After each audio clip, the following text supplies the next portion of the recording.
Okay. So, hello, my dear. Hello, hello, hello. Hello, my dear. Welcome or welcome back sa ating YouTube channel. My name is RJ, your tarot card reader. At ang gagawin natin ngayon is yung ating daily reading para po ito sa araw ng July 25, 2026. Titingnan po natin kung ano mga eksena, kaganapan at kung ano-ano pa na maaari mong makasalubong sa araw na ito. Naiinis ka mo ko dito, nahuhulog siya. So before po tayo mag-start ng ating reading, gusto ko lamang pong kunin tong pagkakataon na ito na makapagpasalamat. Maraming salamat po sa ating mga abangers, sa mga walang sawang naghihintay at nag-aabang ng kanilang mga readings. Maraming salamat po. Gusto ko rin pong pasalamatan yung ating mga bagong subscribers. Hello my dear, welcome po. Welcome po sa ating channel. I hope na mag-enjoy kayo dito at sana yung mga readings na ginagawa natin ay nakakatulong po sa inyo at nakakatulong po sa ating lahat. Okay. Meron kasi nagtatanong sa comment section. Sabi, ano ka po ba? Babae o lalaki? So, ikaw na mag-decide. Ikaw na mag-decide. Eto na po ako. Hello! Ayan. So, minsan po nagkapakita ako. Minsan di naman ako nagkapakita. Kasi, di ba? Okay. Anyway, my dear Cancer. Let me see. What is going on? Kailangan talaga makahanap ako ng paraan para hindi mahulog to. Let me see what is going on ngayong araw na to. July 25, 2026. Somebody's watching me. It is my anxiety.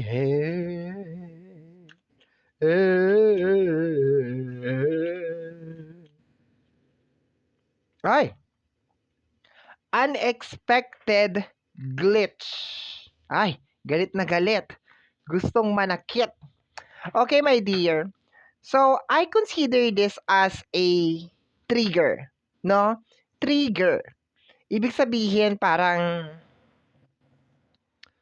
may mga bagay na, kunyari, kagaya nito, yung printing machine, yung Xerox copy, ayan, like, nagkaroon ng problema, parang ganon.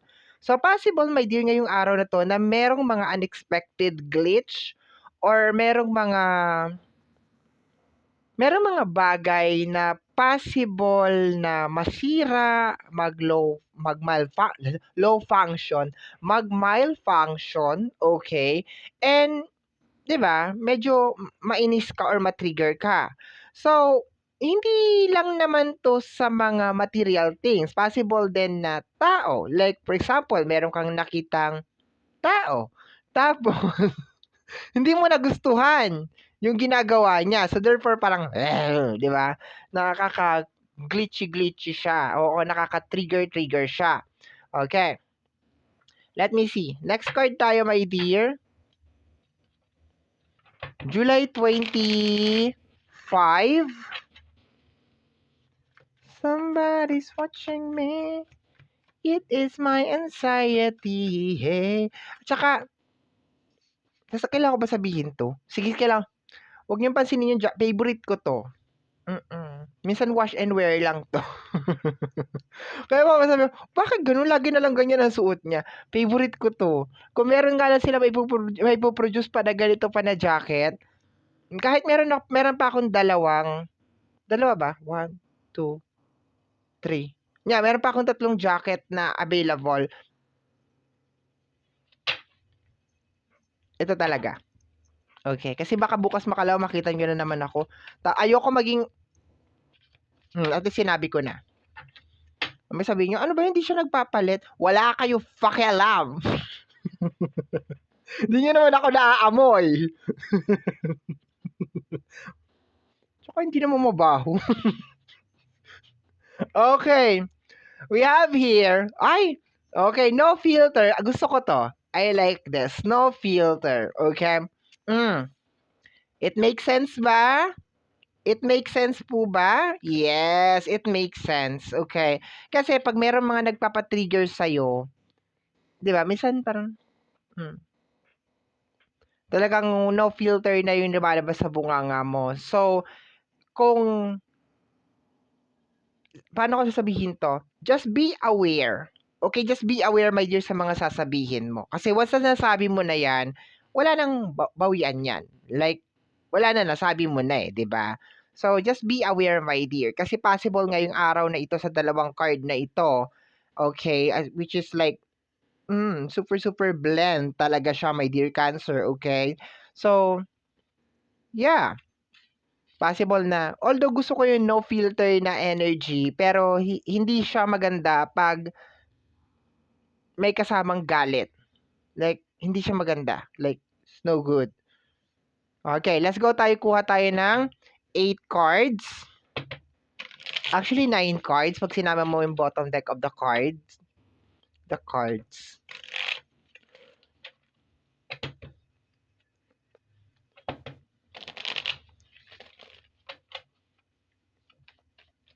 Somebody's watching me. It is my anxiety. Ah! Talaga ba? Remember the energy of the Five of Wands. Tension, my dear Cancer. Hindi po sila nagsasayawan dyan. Bagkos sila po ay nag-aaway-away and makes... Teka lang, clarify ko lang ha. Paki-clarify. Oh. The Queen of Cups. Parang yung nakukuha ko dito na energy is like, punong-puno na ako. Parang ganon. Okay, hindi ko na kaya to. Like, okay? So, possible, my dear Cancer, ha? Hindi naman kita pinipigilan kung gusto mong mag-explode. Pero gusto ko lang i-remind sa'yo na once na nasabi mo na yung mga bagay-bagay, you cannot take it back. Like, ganon. You cannot take it back anymore, my dear. Ang cute naman nito. This is actually the wings of the on the wings of love. Ayan. Para hindi lang kayo masyado nakapokus sa fast lock ko. may konting dyan. Pwede bang dalawa? Ay, wala palang wings yung isang. Okay, anyway. Ayan. Okay? Posible na sumabog ka, my dear, today. Because like, hindi mo nagugustuhan kung ano yung mga nakikita mo for today's video. Okay? Next card. Yung overall na pakiramdam niya, kung aanuhin ko lang, it's more on inis, gigil. Because of hindi mo nagugustuhan yung isang bagay. Parang ganon. Okay, let me see. Next card, the Seven of Swords. The backstabbing, the backstabber na energy, okay? Paki-clarify nga po yan.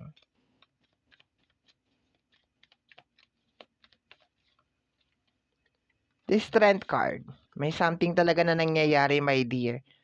Like, tigas ng mukha mo ah. Buti alam mo. Hindi ikaw yung kinakausap. Iba yung kinakausap, no? Ayan, palasalo na naman ako ng mga bagay-bagay. Ayan, okay. Anyway, I think may something na nangyayari and medyo matagal mo na siyang tinitimpi, okay? To the point na parang, like, matagal na tong Xerox machine na to, itong fax machine na to, whatever it is, na parang matagal na to naglo-low function and I told you na ayusin nyo to, like, fix this thing, and then bakit hanggang ngayon hindi nyo pa rin talaga inaayos tong bagay na to, like, like, di ba binigyan ko na kayo ng pera para ayusin tong fax machine na to, why it's that like naglo-low functioning pa rin to, nag-glitch pa rin talaga siya. Like something like that. So dito, may something na nangyayari sa energy ng Seven of Swords. Okay? May something na nangyayari, my dear, sa area ng Seven of Swords and medyo pakiramdam ko medyo matagal na siya. And I think ito lang talaga yung araw na parang umabot ka lang talaga, my dear, dun sa sukdulan. Like sa sukdulan ng iyong pasensya. Talagang, sagad na talaga ako. Okay, pero once again, once na sinabi na natin, hindi na natin pwedeng bawiin. So, kung magigilt ka lang naman, my dear, like, magsisisi ka lang naman dahil sinabi mo yung isang bagay, it's better na, wag na. Wag mo na sabihin. Let me see. What is this? The Six of Sword and the Ace of Pentacles. Ang Ace of Sword is slowly, ito I think, ano to, may kinalaman to sa pera. Like probably baka meron kang ine-expect, meron kang hinihintay, meron magbabayad, opportunity, blessing, and then like, bakit wala pa? Bakit wala pa tong inihintay ko na to? And then eventually like, kasalanan mo. Nagkaroon na masisisi, di ba? Kasalanan mo kasi may balat ka sa puwet. Parang gano'n. Okay? Pero I can feel, my dear, sa card na to, na slowly but surely kung may kinalaman man sa change, transformation, blessing, o kung ano man, mangyayari naman din siya. Mangyayari din naman siya, okay? Ayan. Di ba? Mangyayari din naman tong change. Yun nga lang, wag mo lang talagang madaliin. Okay? Kasi pag minadali mo siya, nga. Ngangengingongo. Okay, last 2 cards na lang tayo, my dear. And I'm so happy to see you. Kumusta? Long time no see. Where have you been? The Page of Sword, okay? Page of Sword. Okay, umpisa muna tayo dun sa pinaka-ano niya. Kasi lahat ng page ko is connected sa energy ng learning, okay? And ito, may kinalaman to sa area ng mind. So, ibig sabihin, be careful sa kung ano yung mga pumapasok sa isip mo ngayong araw na to. Kasi, you like, is not giving. Pero at the same time, probably, di ba sabi ko, hindi mo nagugustuhan yung mga nakikita mo ngayong araw na to. I think i-analyze mo, my dear, kung masakit sa mata. Like, masakit talaga sa mata. Like, hindi mo talaga. So, it's better na parang wag mo na lang munang tingnan. Kung kaya na wag mong tingnan, wag mong tingnan. Kung kaya na wag mong panoorin, wag mong panoorin. Ganun na lang 'yon. Para iwasan natin itong mga ganito. Itong mga ganitong mga bagay, no? Itong mga ganito, itong mga glitch, itong mga no filter and everything. Sabi ko kasi maganda naman na parang sinasabi mo kung ano yung nasa loob mo. Pero pag meron kasi siyang ingredients or meron siyang halo, my dear, na galit, hindi siya maganda. Paki-clarify nga po yung ating Page of Sword. Somebody's watching me. It is my anxiety. Hey. Hindi ko alam, my dear, kung anong pinaglalaban mo dito. Pero parang sinasabi, my dear, na it's not worth it. Like, it's not worth it. Like, lalo na kung meron ka nakikita na isang bagay. Like, for example, like, meron ka nakikita na isang tao. Tapos, ayaw mo yung ginagawa niya. Like, it's not worth it. Kumbaga, pwede mo sabihin sa kanya, ay, alam mo, pangit yung ginagawa mo. Pero just one time. You don't need to like keep doing it. Yun ang nakukuha ko dito, my dear. And at the same time, nabanggit ko rin kanina na paglabanan mo kung ano yung mga pumapasok sa isip mo. Because today, your mind is your enemy. Ngayong araw na to. Ang iyong isipan, my dear, will be your number 1 enemy. Okay? So, gagawa ako ng thumbnail bago tayo mag-end. Okay na ba yun? Kailangan ng thumbnail. Paano i-click to kung walang thumbnail? Ikaw naman. Okay. So, my dear, yan po ang nasagap natin na message para sa araw na to, July 25, 2026. Kagaya po na lagi ko sinasabi, ang tanging hiling at dasal ko lamang po sa ating buong may kapal na ang mga readings na ginagawa ko ay nakakatulong po sa ating lahat. Maraming salamat po. Thank you, my dear. Bye-bye.